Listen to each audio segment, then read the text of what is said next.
ನಮಸ್ಕಾರ ವೀಕ್ಷಕರೇ, ಇದೀಗ ಜಯದೇವ್ನ ಅಷ್ಟು ಕುತಂತ್ರಗಳು ಗೌತಮ್ ಮುಂದೆ ರಿವೀಲ್ ಆಗಿದೆ. ಗೌತಮ್ಗೆ ಆನಂದ್ ಹಾಗೂ ಭೂಮಿಕಾ ಎಲ್ಲ ಸತ್ಯವನ್ನು ರಿವೀಲ್ ಮಾಡಿದ್ದಾರೆ.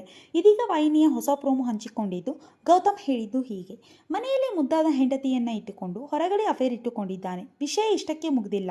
ಭೂಮಿಕಾಳನ್ನು ಕಿಡ್ನಾಪ್ ಮಾಡಿಸಿದ್ದಾನೆ. ತಮ್ಮ ಅಂತ ಲೆಕ್ಕಿಸದೆ ಪಾರ್ಥನನ್ನ ಕೊಲ್ಲೋಕೆ ನೋಡಿದ ಅಂತ ಹೇಳಿದ್ದಾನೆ ಗೌತಮ್. ಇದೀಗ ಶಕುಂತಲಾ ಮಗ ಜಯದೇವ್ನ ಕೆನ್ನೆಗೆ ಬಾರಿಸಿ ಇನ್ನು ಈ ಮನೆಯಲ್ಲಿ ಇವನು ಇರಕೂಡದು ಎಂದು ಮನೆಯಿಂದ ಆಚೆ ಹಾಕಿದ್ದಾಳೆ.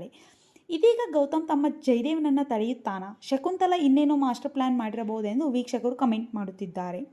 ಇನ್ನು ಭೂಮಿಕಾ ಕೆಂಚನನ್ನ ಭೇಟಿ ಮಾಡಿ ಎಲ್ಲ ಸತ್ಯವನ್ನು ತಿಳಿಯುತ್ತಾಳೆ.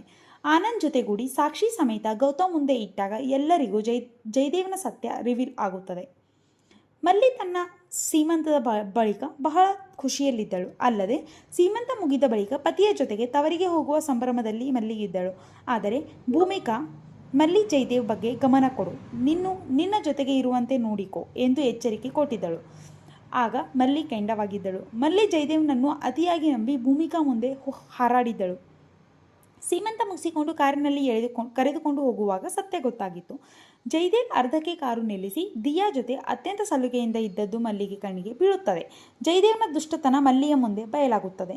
ಭೂಮಿ ಹೇಳಿರೋ ಮಾತು ಸತ್ಯ ಎಂದು ಅರಿವಾಗುತ್ತದೆ. ಅಮೃತಧಾರೆ ಧಾರಾವಾಹಿ ಜಿ ಕನ್ನಡ ವಾಹಿನಿಯಲ್ಲಿ ಪ್ರಸಾರವಾಗಿ ಕಾಣುತ್ತಿದೆ. ಅಮೃತಧಾರೆ ಧಾರಾವಾಹಿ ಬಡೆ ಅಚ್ಚೆ ಲಗ್ತೆ ಹೇ ಹಿಂದಿ ಧಾರಾವಾಹಿಯ ರೀಮೇಕ್ ಆಗಿದೆ. ಛಾಯಾ ಸಿಂಗ್ ಭೂಮಿಕಾ ಅನ್ನುವ ಪಾತ್ರದಲ್ಲಿ ಕಾಣಿಸಿಕೊಂಡಿದ್ದಾರೆ. ಈ ಧಾರಾವಾಹಿ ಜಿ ಕನ್ನಡದ ಸೋಮವಾರದಿಂದ ಶುಕ್ರವಾರ ಸಂಜೆ 7 ಗಂಟೆಗೆ ಪ್ರಸಾರವಾಗುತ್ತದೆ. ಇದು ಇವಾಗ TRPಯಲ್ಲಿ ನಂಬರ್ 1 ಸ್ಥಾನ ಪಡೆದುಕೊಂಡಿದ್ದು ತುಂಬ ಜನರ ಮೆಚ್ಚುಗೆಗೆ ಪಾತ್ರವಾಗಿದೆ.